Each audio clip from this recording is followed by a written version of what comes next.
Hello friends, स्वागत है आपका अपने यूट्यूब चैनल पर। मैं मनीष कुमार आप तमाम साथियों का स्वागत करता हूं। ल्यूसेंट एमसीक्यू के श्रृंखला में हम आज जो है बायोलॉजी के अगले टॉपिक को लेकर के आए हैं। टॉपिक है कोशिका विज्ञान, साइटोलॉजी। इस जो है सेशन को आगे करते हैं कंटिन्यू। तो चलिए स्टार्ट करते हैं। पहला प्रश्न, सेल नाम जो है किस जीव वैज्ञानिक के द्वारा जो है सर्वप्रथम दिया गया था? तो किस जीव वैज्ञानिक ने सेल नाम दिया था? तो रॉबर्ट हुक ने।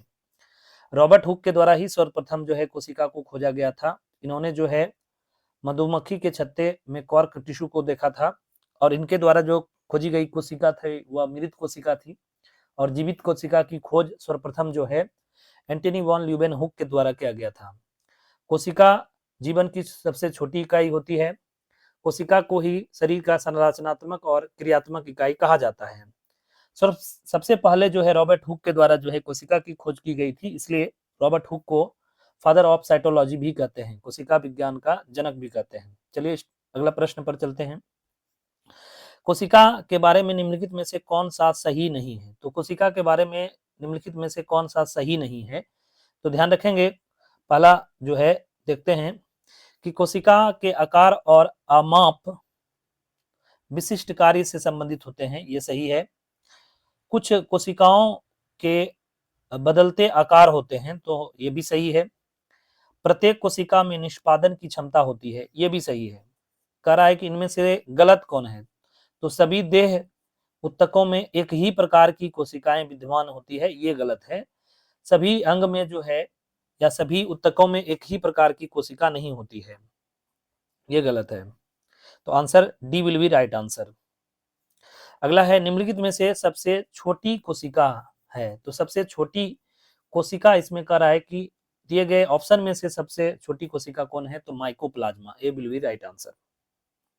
अगला प्रश्न, जीव द्रव्य शब्द का प्रयोग सर्वप्रथम किसने किया था? तो जीव द्रव्य शब्द का प्रयोग सर्वप्रथम जो है पुरकिंजे के द्वारा किया गया था, तो B will be right answer. अगला प्रश्न, जीव द्रव्य जीवन का भौतिक आधार है, यह कथन है?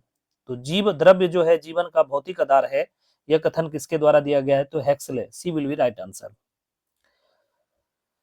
क्वेश्चन नंबर 6, कोशिका जीवित अंश जीव द्रव्य कहलाता है, यह किससे बना होता है? तो कोशिका जीवित अंश जीव द्रव्य कहलाता है, यह किससे बना होता है? तो कोशिका द्रव्य, केंद्रक द्रव्य और अन्य कोशिकांग से बना होता है, D will be right answer. अगले प्रश्न पर चलते हैं। कौन सी रचना जंतुओं को वनस्पति कोशिका से विभेदित करती है? तो जंतुओं को जो है वनस्पति कोशिका से कौन सी रचना जो है विभेदित करती है? तो सेंट्रियोल। ठीक है, आंसर क्या हो जाएगा? तो centriole, D will be right answer. अगला प्रश्न, निम्नलिखित में से कौन सबसे बड़ा कोशिकांग है? तो निम्नलिखित में से कौन सबसे बड़ा कोशिकांग है? तो प्लास्टिड जो है सबसे बड़ा कोशिकांग है। दिए गए ऑप्शन में सबसे बड़ा कोशिकांग जो है वह प्लास्टिड है। अगला प्रश्न ध्यान रखेंगे, पादप कोशिकाओं का सबसे बाहरी आवरण कहलाता है? तो पादप कोशिकाओं का सबसे बाहरी आवरण जो है कोशिका भित्ति कहलाती है। क्या कहलाती है? कोशिका भित्ति। कोशिका भित्ति होती है तो प्रागमय होती है, ए विल बी राइट आंसर। अगले प्रश्न पर चलते हैं। निम्नलिखित पोषकों में से कौन सा एक पौधे की कोशिका भित्ति का एक संरचनात्मक घटक है? तो कह रहा है कि निम्नलिखित पोषकों में से कौन सा एक पौधे की कोशिका भित्ति का एक संरचनात्मक घटक है? तो वह है कैल्शियम। क्या है? कैल्शियम। अगला प्रश्न, निम्नलिखित में से क्या कोशिकाओं को एक निश्चित आकार प्रदान करता है? तो कौन जो है कोशिकाओं को निश्चित आकार प्रदान करता है? तो झिल्ली यानी मेम्ब्रेन। अगला प्रश्न, कौन सा कोशिकांग केवल पादप कोशिका में पाया जाता है? तो कौन सा कोशिकांग जो है केवल और केवल जो है पादप कोशिका में? कोशिका भित्ति पादप कोशिका में पाई जाती है, लवक पादप कोशिका में पाई जाती है, रिक्तिकाएं यानी वैक्यूल्स तो इनमें से सभी। आंसर क्या होगा? उपरोक्त सभी। अगले प्रश्न पर चलते हैं, माइटोकॉन्ड्रिया की खोज किसने की? तो माइटोकॉन्ड्रिया की खोज करने वाले जो वैज्ञानिक थे वह थे अल्टमैन। अल्टमैन के द्वारा जो है माइटोकॉन्ड्रिया की खोज की गई थी। अगले प्रश्न पर चलते हैं, कोशिका का ऊर्जागृह किसको कहा जाता है? तो कोशिका का ऊर्जागृह माइटोकॉन्ड्रिया को कहा जाता है। किसको कहा जाता है? माइटोकॉन्ड्रिया को कहा जाता है।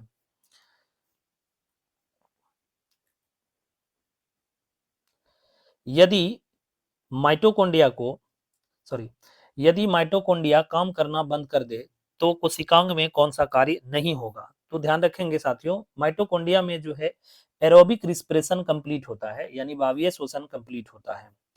और वायवीय श्वसन जब कंप्लीट होता है तो वहां पर जो है ग्लूकोज का ऑक्सीडेशन होता है। क्या होता है? ऑक्सीडेशन होता है।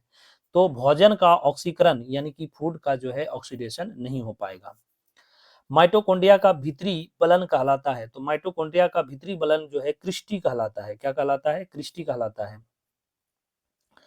अगले प्रश्न पर चलते हैं। माइटोकॉन्ड्रिया किसमें अनुपस्थित होता है? तो माइटोकॉन्ड्रिया किसमें अनुपस्थित होता है? जीवाणुओं में। जीवाणुओं में क्यों अनुपस्थित होता है माइटोकॉन्ड्रिया? तो ये ध्यान रखेंगे, जीवाणु प्रोकैरियोटिक्स कोशिका होती है। क्योंकि जीवाणु प्रोकैरियोटिक्स कोशिका होती है, इसलिए इनके पास वेल डेवलप्ड न्यूक्लियस नहीं होता है, मेम्ब्रेन लाइक जो है सेल स्ट्रक्चर नहीं होते हैं, और सारे के सारे सेल ऑर्गेनेल्स जितने भी कोशिकांग होते हैं वह सभी के सभी कोशिकांग अनुपस्थित होते हैं, इसलिए इसमें जो है माइटोकॉन्ड्रिया नहीं पाया जाता है। अगले प्रश्न, माइटोकॉन्ड्रिया के किस भाग में एटीपी संश्लेषणकारी रासायनिक अभिक्रियाएं होती है?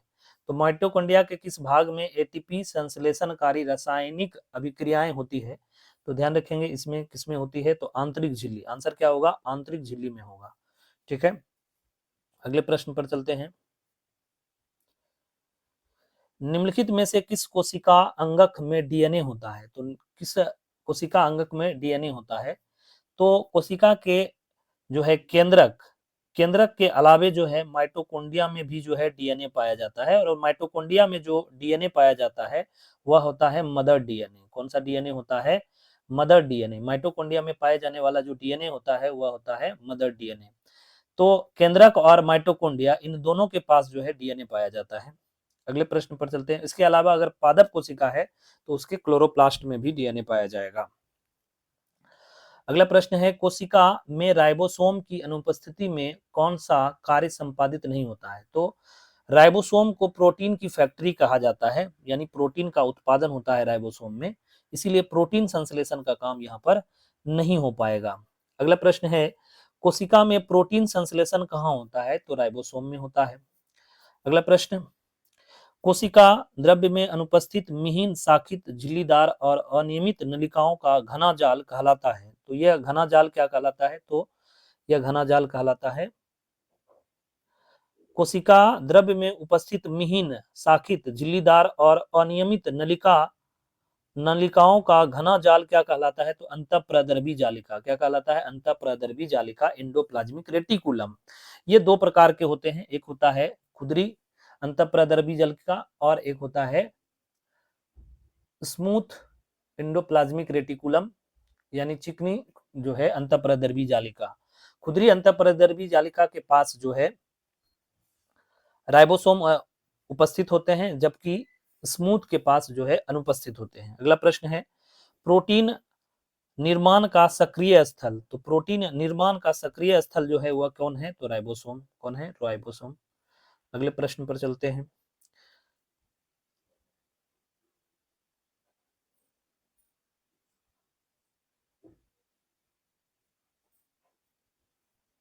अगला प्रश्न ध्यान रखेंगे, कोशिकीय श्वसन का सक्रिय स्थल है। तो कोशिकीय श्वसन का जो है सक्रिय स्थल कौन है?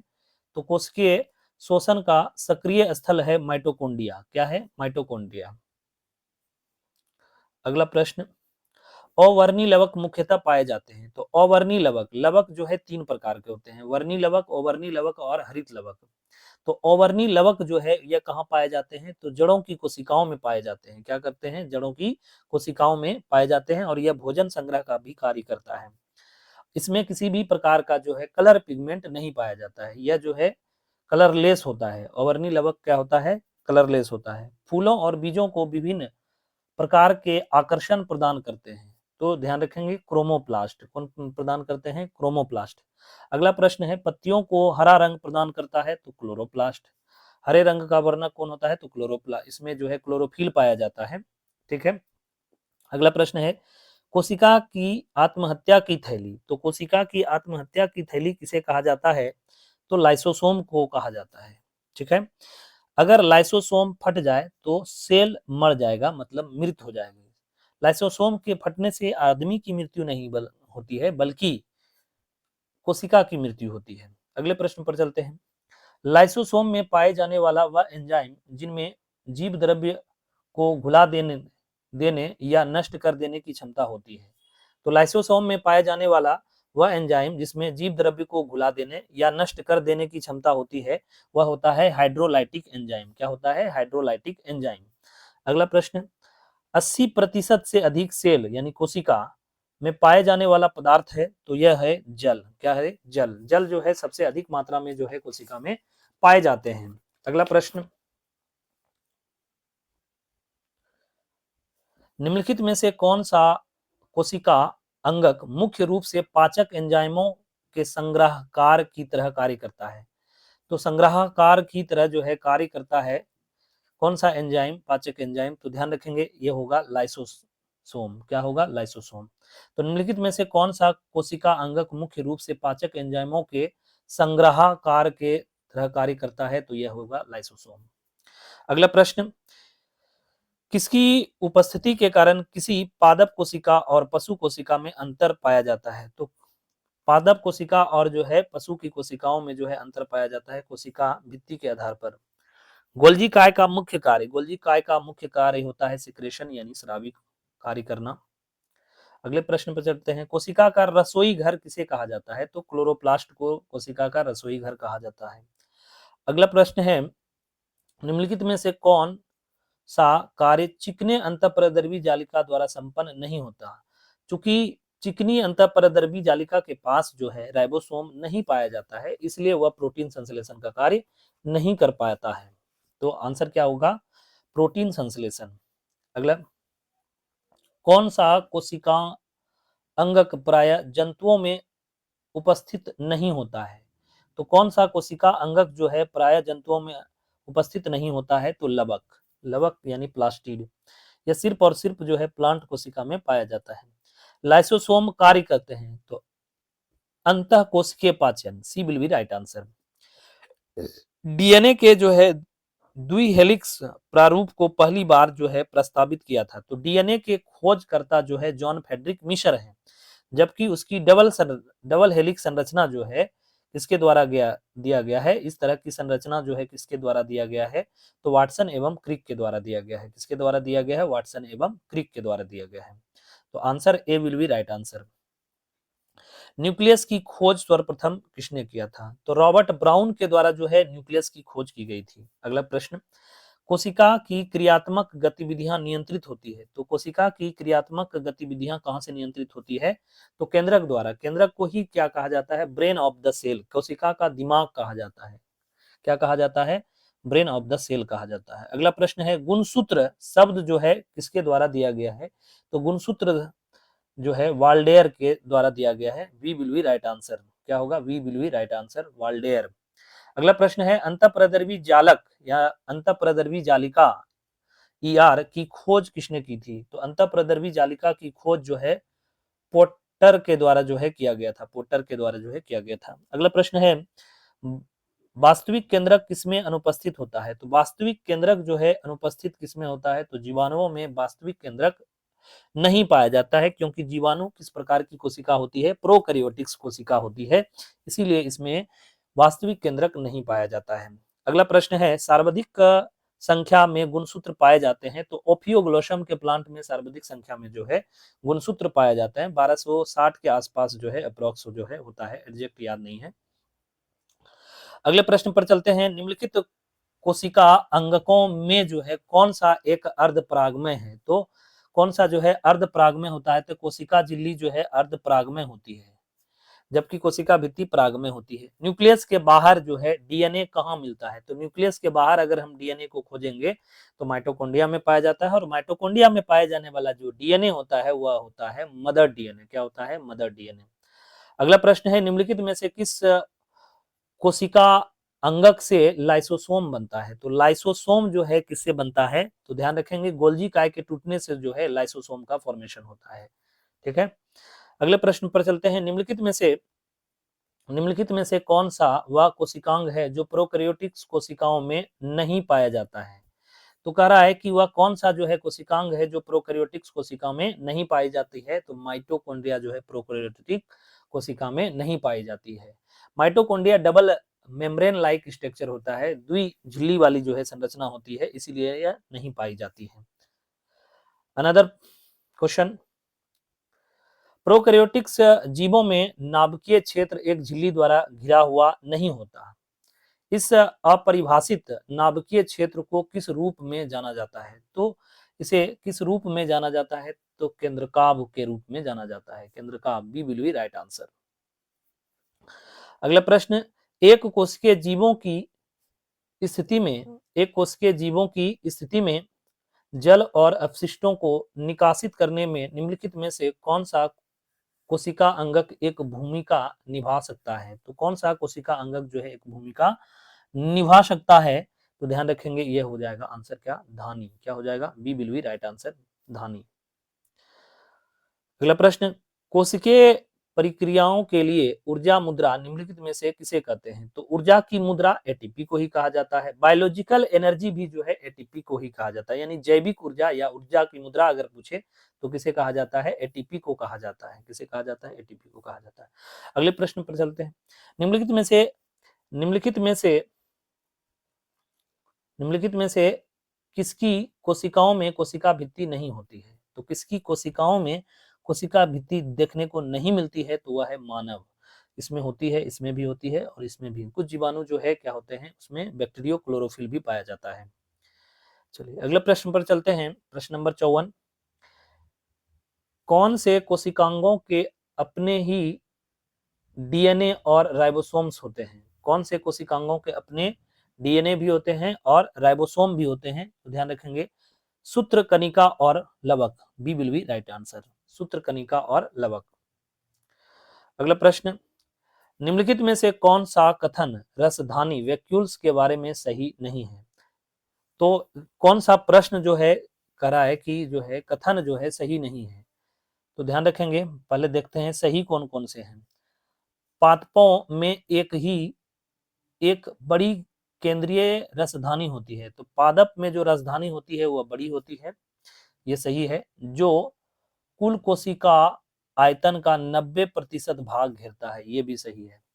वनस्पति कोशिकाओं में रसधानी स्फीति एवं दीर्घता प्रदान करती है, ये भी सही है।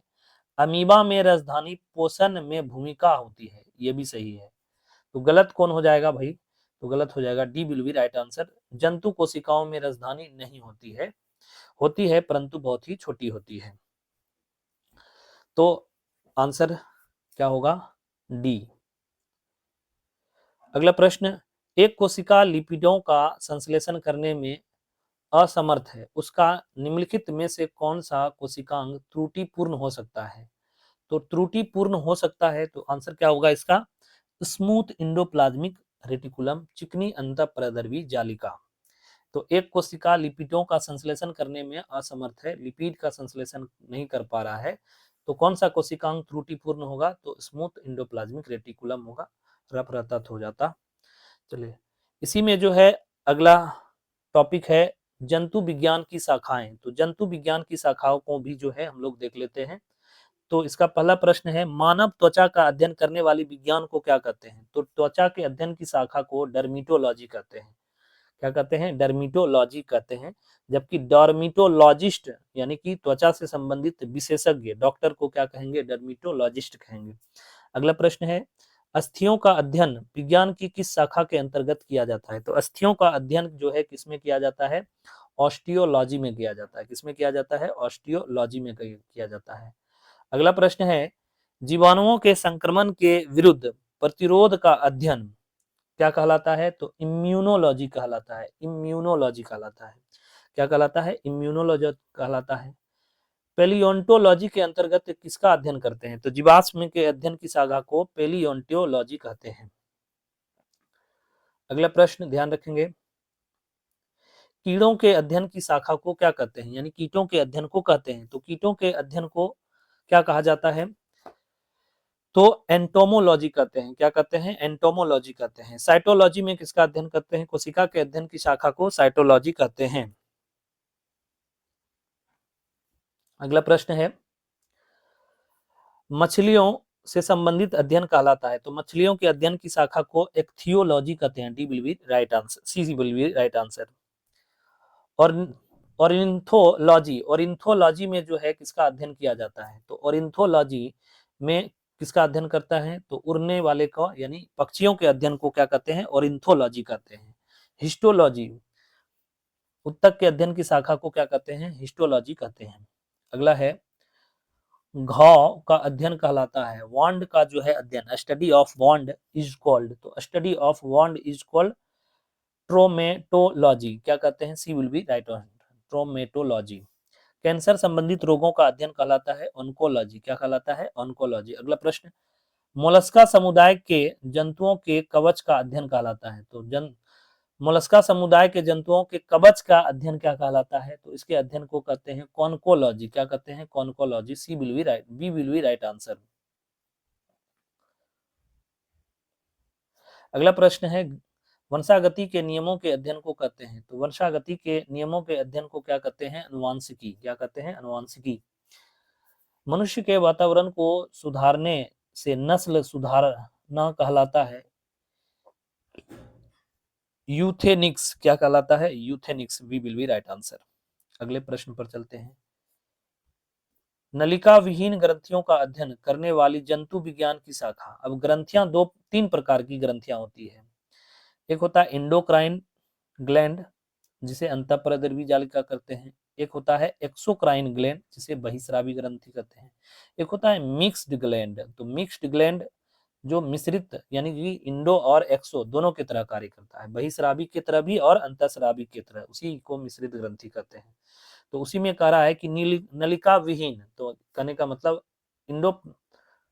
इंडोक्राइन ग्लैंड की चर्चा कर रहा है। तो इंडोक्राइन ग्लैंड का जो है अध्ययन करने वाली जंतु विज्ञान की शाखा क्या कहलाती है? तो यह कहलाती है इंडोक्राइनोलॉजी। क्या कहलाती है? Endocrinology. B will be right answer. अगला प्रश्न है कीटों का मनुष्यों, पर्यावरण और अन्य जीवों के साथ संबंधों का अध्ययन जो है निम्न में से क्या कहलाता है?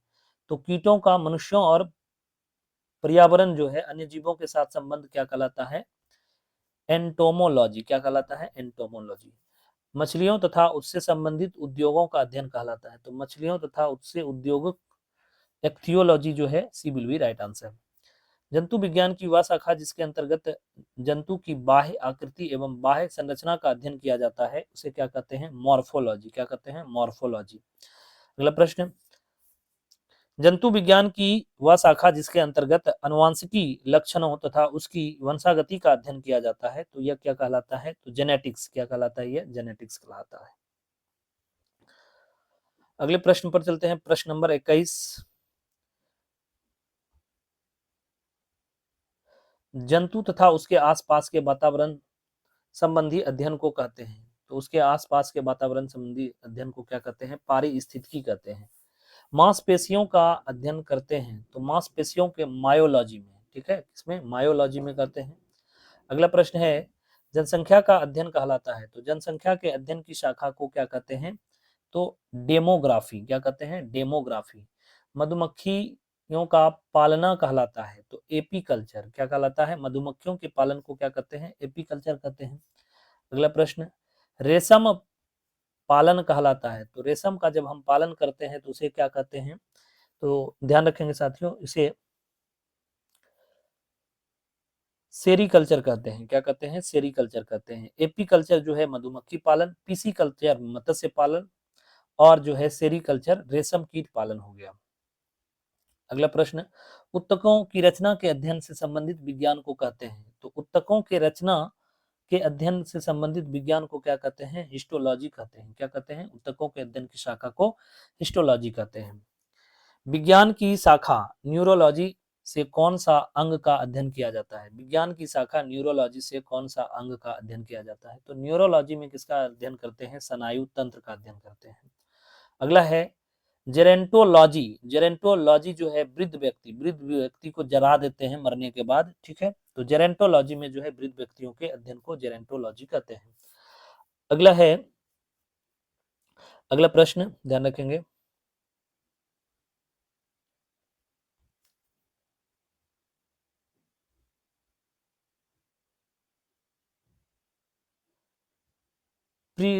प्रीडियाटिक्स निम्नलिखित में से किसके अध्ययन से संबंधित है? तो प्रीडियाटिक्स निम्नलिखित में से किसके अध्ययन से संबंधित है? ये जो है शिशु रोग से संबंधित है। किससे है? शिशु रोग से संबंधित है। पीडियाट्रिक्स निम्नलिखित में से किसके अध्ययन से संबंधित है? तो शिशु रोग से संबंधित है। ऑन्कोलॉजी में किसका अध्ययन करते हैं? कैंसर के अध्ययन को ऑन्कोलॉजी कहते हैं। अगला प्रश्न, जेनेटिक्स में किसका अध्ययन किया जाता है? तो जेनेटिक्स में जो है किसका अध्ययन किया जाता है? आनुवंशिकता एवं गुणसूत्र। A will be right answer. A will be right answer.